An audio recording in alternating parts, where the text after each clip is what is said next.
आप लोगों ने इसको धंधा बना के रखा हुआ, आप लोगों ने सिर्फ इसको बिजनेस बना के रखा हुआ। अगर आपकी परफॉर्मेंस अच्छी है, बच्चे के अंदर रिजल्ट ये नहीं साल साल गुजर गए, बच्चे को नाजरा तक पढ़ना नहीं आया, मकसद तो पैसा कमाना हुआ, कुरान पढ़ाना हुआ ही नहीं।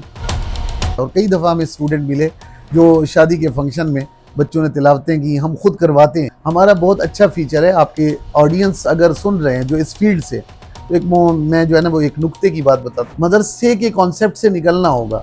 अगर कभी बच्चा बीमार है और बच्चा क्लास नहीं ले रहा, तो ये इनकी तरफ से स्ट्रिक्टली मैसेज चला जाता है कि हम सुबह से मैं इंतज़ार कर रहा था। भाई नहीं, वो आपके मुलाजिम नहीं है।